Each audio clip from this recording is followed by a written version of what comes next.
These guys are a fail. They're just too flimsy. I just don't think that the shut off would shut it off completely, especially with the head pressure from that 5-gallon bucket being full. So it let it leak by and it filled my brooder with water. I found that brooder full of water right before dark on a night that it was getting down in the 50s, 60s, low 60s, high 50s. And for brand new chicks, that's way too cold. I suspect I would have had a high loss rate the next morning had I not found that wet in the bottom. This is what I'm replacing them with. All right, so in that video where I showed y'all those, I showed a bucket with some red ones of these in it.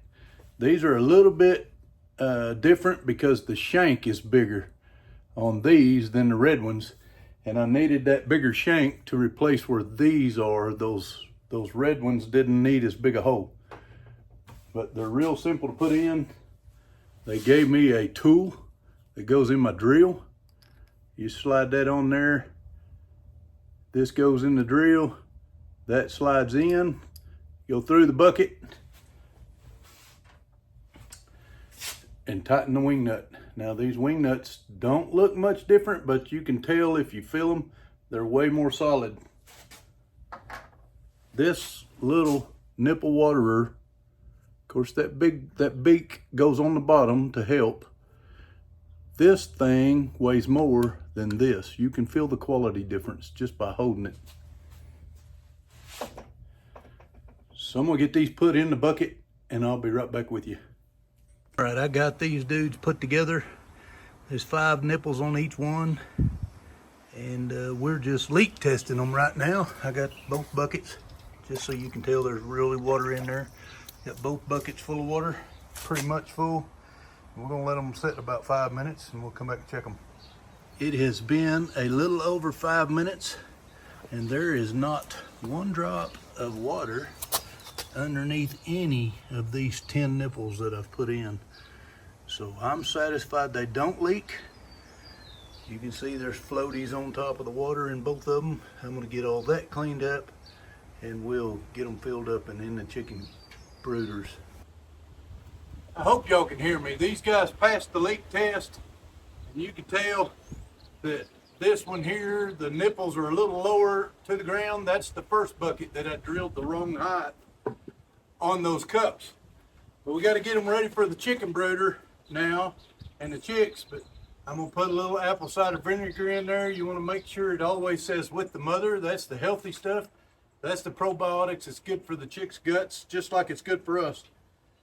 So I just put, I don't know, 3 or 4 tablespoons in a 5-gallon bucket, maybe 5 tablespoons. Just enough. I mean, I don't know if you can do too much. The chickens might not like it if it's super bitter. So you don't want to get a whole bunch in there. But now we just fill it up with water and we'll get them out there in the brooder. The one thing that I forgot to show y'all that I do to these buckets is I drill a vent hole right there in the back of my buckets. You can see that one. That way the chickens don't start getting water out of the bottom and cause a vacuum. Then your bucket looks like you got plenty of water in it, but the chicks can't get it out of there because it caused a vacuum. So you have to put a vent hole in the top because I put a lid on them. And you gotta have, I feel like I want the lids on there, 1, to not drown chicks if they get up in there, and 2, to keep the trash out of it. Makes them nipples work better. You can see right there the chips in that tray, and I've got it elevated on a couple of pieces of wood. That's why I don't like these type of waterers. They can actually clog that up and have water in the bowl but not be able to get it, at least not enough. So that's why I trade these out. I just use them early on because they're convenient and small.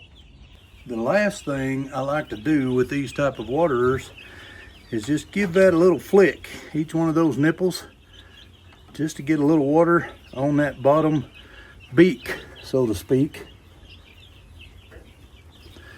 And that way the chicks can associate that with water. Now they'll naturally peck it because it's orange, but that way they know right off the bat it's water. I've got both of these brooders set back up, and they're looking good. These guys are just growing like a weed for a week and a half old bird.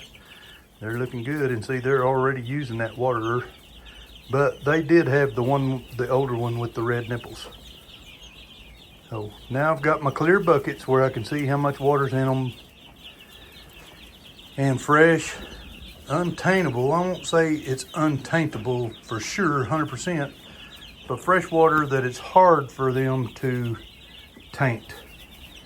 And if you know anything about chickens, they'll scratch it in there if they can.